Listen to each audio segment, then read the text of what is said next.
এখন যাকে আমরা দিল্লি বলে জানি, সেইখানে বহুকাল আগে হস্তিনা বলে একটা নগর ছিল। সেই নগরের রাজা ছিলেন বিচিত্রবীর্য।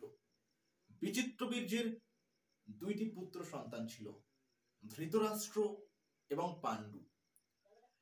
ধৃতরাষ্ট্র বয়সে বড় হওয়া সত্ত্বেও তিনি ছিলেন জন্ম থেকেই অন্ধ।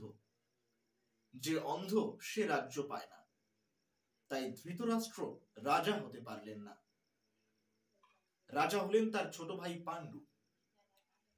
ধৃতরাষ্ট্র খুব দুঃখ পেলেন, তবু আশায় থাকলেন যদি পাণ্ডুর পুত্রের আগে ধৃতরাষ্ট্রের পুত্র জন্মায় তবে ধৃতরাষ্ট্রের পুত্রই হবে ভবিষ্যৎ রাজ্যের উত্তরাধিকারী তথা রাজা, এবং তাতে ধৃতরাষ্ট্রের দুঃখের নিবারণ হবে।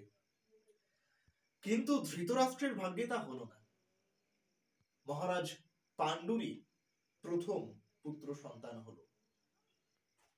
কিন্তু তারপর কি হলো জানতে হলে দেখতে থাকুন মহাভারতের গল্পগাথা, শুধুমাত্র এক্সট্রা কিছু চ্যানেলে। সাবস্ক্রাইব